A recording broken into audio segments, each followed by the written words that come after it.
Hi friends, എല്ലാവർക്കും നമസ്കാരം. എല്ലാവരും സുഖമായിട്ടിരിക്കുന്നു എന്ന് വിശ്വസിക്കുന്നു. നമ്മുടെ ആരോഗ്യം നിലനിർത്താനും വളരെയധികം ഔഷധ ഗുണങ്ങൾ അടങ്ങിയിട്ടുള്ള നമ്മുടെ ഉലുവ കഞ്ഞി വളരെ രുചികരമായിട്ട് എങ്ങനെ തയ്യാറാക്കാമെന്നാണ് ഇന്ന് ഞാൻ നോക്കുന്നത്. അപ്പോൾ വീഡിയോയിലേക്ക് പോകുന്നതിന് മുമ്പായിട്ട് എല്ലാവർക്കും വീഡിയോ ഇഷ്ടപ്പെട്ടാൽ ഒന്ന് ലൈക്ക് ചെയ്യാനും ഷെയർ ചെയ്യാനും ഒന്ന് സബ്സ്ക്രൈബ് ചെയ്യാതെ കാണുന്നവരൊന്ന് സബ്സ്ക്രൈബ് ചെയ്യാനും മറന്നു പോകരുത്. അതുപോലെ ആ ബെൽ ബട്ടൺ കൂടി ഒന്ന് ക്ലിക്ക് ചെയ്തേക്കണം കേട്ടോ. അപ്പോൾ നമുക്ക് എങ്ങനെയാണ് ഈ ടേസ്റ്റി ആയിട്ടുള്ള ആരോഗ്യപ്രദമായ ഉലുവക്കഞ്ഞി തയ്യാറാക്കുന്നതെന്ന് നോക്കാം. അതിനായിട്ട് ഇവിടെ എടുത്തിരിക്കുന്നത് ഞവര അരിയാണ്. ഞവര അരി ഒരു 100 ഗ്രാം എടുത്തിട്ടുണ്ട്. അത് നമുക്ക് ഒരു തലേദിവസം തന്നെ നന്നായിട്ട് കഴുകി വെള്ളമൊഴിച്ച് നന്നായിട്ട് കുതിർത്തിയെടുക്കാം. തലേദിവസം രാത്രിയിൽ കുതിർത്ത് കഴിച്ചാൽ നമുക്ക് രാവിലെ അത് കഞ്ഞിയാക്കാൻ എളുപ്പമുണ്ട്. നന്നായിട്ട് കുതിർന്ന ഉലുവ ഞവരേരിയാണ്. അത് ഞാൻ ആദ്യമായിട്ട് കുക്കറിലേക്കൊന്ന് ഇട്ട് കൊടുക്കാം. നമ്മൾ കുക്കറിലാണ് അത് വേവിക്കുന്നത്. ഞവരേരിക്ക് ഒരുമാതിരി നല്ല വേവുണ്ട്. അതാണ് തലേദിവസം തന്നെ വെള്ളത്തിലിടുന്നത് നല്ലത്. പിന്നെ എടുത്തിരിക്കുന്നത് നമ്മുടെ മെയിൻ ഐറ്റമായിട്ടുള്ള ഉലുവയാണ്. ഉലുവ അതുപോലെ തന്നെ തലേദിവസം കഴുകി വൃത്തിയാക്കി വെള്ളം ഒഴിച്ചിട്ടിരുന്നാൽ ആ വെള്ളത്തോടു കൂടി തന്നെ ഉലുവ നമുക്ക് കുക്കറിലേക്ക് ഒഴിക്കാം. ആ ഉലുവയുടെ വെള്ളം കളയരുത്. ഉലുവയുടെ ഒരുപാട് ഗുണങ്ങളൊക്കെ എല്ലാവർക്കും അറിയാവുന്നതാണ്. ഈ കർക്കിടക മാസത്തിൽ ഇത് പ്രത്യേകിച്ചും ഗുണങ്ങളാണ്. പിന്നെ എടുക്കുന്നത് തേങ്ങയാണ്. ഈ തേങ്ങ ഇപ്പോൾ ഇത്തിരി കുറച്ചെടുത്തിരിക്കുന്നത് ഇപ്പോൾ തേങ്ങയുടെയൊക്കെ വില കൂടുതലുള്ളത് കൊണ്ടാണ്. നമുക്ക് തേങ്ങ വേണമെങ്കിൽ അരച്ച് ചേർക്കാം. അല്ലെങ്കിൽ തേങ്ങാപ്പാൽ എടുത്തിട്ട് ആദ്യത്തെ പാൽ മാറ്റി വെച്ചിട്ട് രണ്ടാം പാലിലും നമുക്ക് ഈ അരിയൊന്ന് വേവിച്ചെടുക്കാവുന്നതാണ്. പിന്നെ എടുത്തിരിക്കുന്നത് നമ്മുടെ ചെറുപയറാണ്. ചെറുപയർ ഒരുപാട് ഔഷധ ഗുണങ്ങളുള്ളതാണ്.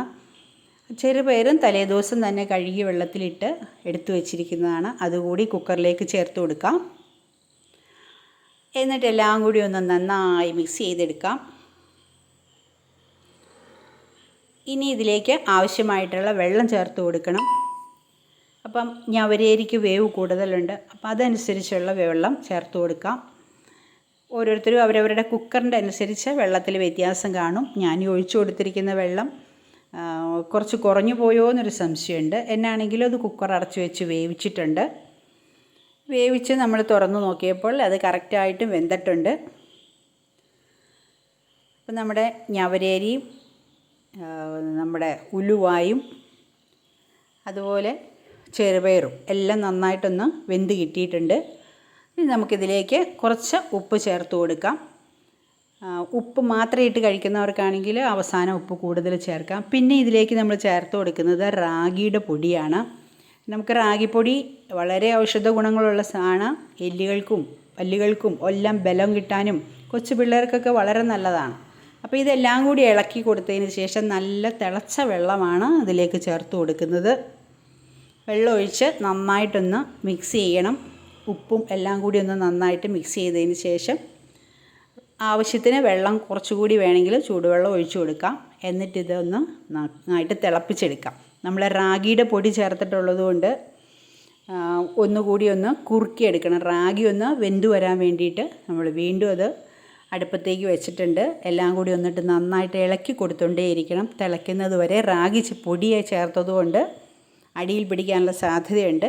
റാഗിപ്പൊടി ചേർക്കണമെന്നില്ല. നമുക്ക് റാഗിയുടെ കുറുമ്പുൽ വാങ്ങിച്ച് അത് തലേദിവസം കുതിർത്തി പൊടിച്ചെടുത്താൽ അരച്ചെടുത്താലും ഒക്കെ ഈ കഞ്ഞിയുടെ കൂട്ടത്തിൽ ചേർത്തെടുക്കാവുന്നതാണ്.